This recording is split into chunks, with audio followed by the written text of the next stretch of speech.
ముందు వచ్చింది ఏం జీవో అని చెప్తున్నారు మీరు?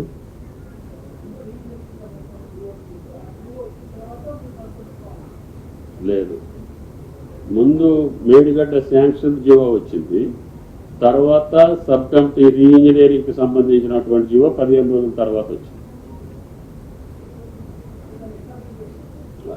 అది మీరు అర్థం చేసుకోవాలి, మీరు విశ్లేషించాలి. అంటే ఈ సబ్ కమిటీ కాను ఆ శాంక్షన్కి సంబంధం లేదని, రిమైనింగ్ ప్రాజెక్టులు రిమైనింగ్ వర్క్స్ యొక్క పునర్నిర్మాణం ఏ రకంగా జరగాలనేదే సబ్ కమిటీ యొక్క రెఫరెన్స్. దానికి సంబంధించే మేము సజెషన్స్ ఇచ్చాం.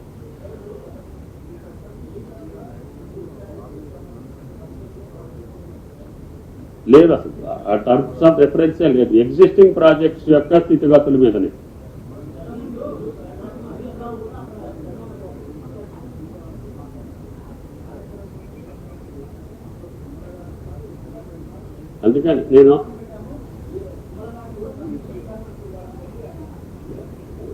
అందుకని ఆయన గారు ఇంకా అసత్యాలు మాట్లాడటానికి ప్రయత్నం చేస్తే ఇంకా అబద్ధాలు హరీష్ అవుతుంది.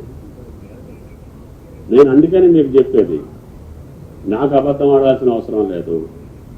నాకు ఆ 4 ప్రాజెక్టుల యొక్క స్థితిగతులను మనం త్వరగా పూర్తి చేసుకోవాలి అని అంటే ఆ ఇంజనీరింగ్ వర్క్స్ ఏ రకంగా ముందుకు తీసుకెళ్లాలో మీ సలహాలు సంప్రదింపులు డిపార్ట్మెంట్ని పరిశీలించి ఇవ్వమన్నారు. ఇచ్చిన రిపోర్ట్ కూడా నా దగ్గర ఉంది. అందుట్లో బ్యారేజీలకు సంబంధించి, వేరే రకానికి సంబంధించి, కాళేశ్వరానికి సంబంధించి ఉంటే అది వేరే రాలేదు.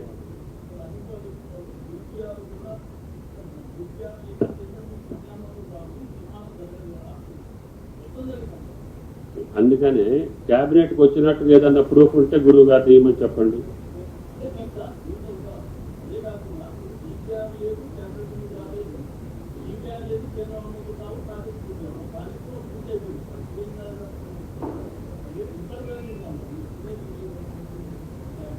నేను ఆ ప్రాజెక్ట్ అంశాల్లోకి వెళ్తేనేమో ఇంకా వేరే రకంగా వెళ్ళాలి. నేను ఈ సబ్ కమిటీకి సంబంధించి రాజేందర్ గారి యొక్క ప్రకటనకు సంబంధించి మాత్రమే నేను క్లారిఫై చేయదలుచుకున్నా. ఎందుకంటే కమిషన్ విచారణలో ఉంది కాబట్టి, కమిషన్ యొక్క విచారణలో ఉండగా నేను దాని మీద వేరే రకమైన ప్రకటన చేస్తే అది మంచిది కాదనేది నా పర్సనల్ ఉద్దేశం. నేను లెటర్ జరిగిన వాస్తవాన్ని కమిషన్కి సూమోటివ్గా నేనే లెటర్ రాస్తా జీవోలతోటి. సబ్ కమిటీకి కాళేశ్వరానికి సంబంధం లేదు, కాళేశ్వరం క్యాబినెట్కి రాలేదు. ఈ 2 అంశాలు రాజేంద్ర గారు తప్పు చెప్పారు కాబట్టి అది వాస్తవం కాదు, ఆ పెద్ద ఆయనకి తగదు అని చెప్తున్నా.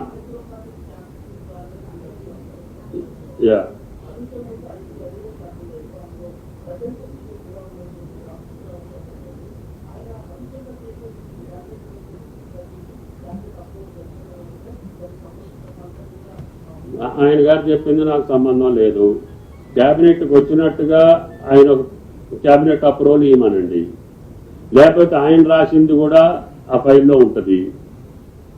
కాబట్టి నేను కాళేశ్వరం ప్రాజెక్టు యొక్క వ్యవహారంలోకి నేను వెళ్ళదలుచుకోలేదు.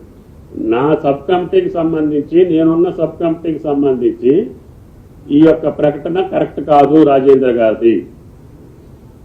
దాని టర్మ్స్ ఆఫ్ రెఫరెన్స్ వేరు, ఆయన చెప్పింది వేరు. ఆయన అడిగింది కాళేశ్వరాన్ని గురించి. ఆయన మిగతా ప్రాజెక్టుల యొక్క పునర్నిర్మాణం చేసినటువంటి సబ్ కమిటీ విషయాన్ని ఆయన కమిషన్ ముందు చెప్తున్నాడు. రికమెండేషన్స్ ఉన్నాయి, ప్రతి ప్యాకేజీకి ఉన్నాయి. అవన్నీ నేను కమిషన్కి పంపిస్తాను. అసత్యం కాదు, జరిగినట్టు చెప్తాను.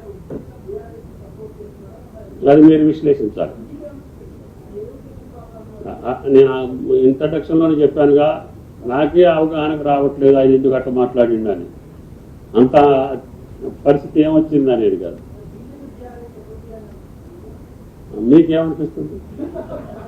అరే నాకు అవగాహన కాలేదని చెప్పాను, నేను అమాయకుడిని కాబట్టి. మీకు దాని బ్యాక్గ్రౌండ్ మీకేమనిపిస్తుంది?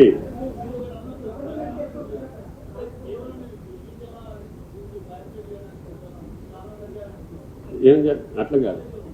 కాళేశ్వరం ప్రాజెక్టుకి సంబంధించి వెళ్తే క్రానలాజికల్ అది వేరే సబ్జెక్టు, అది కమిషన్ పరిధిలో ఉంది.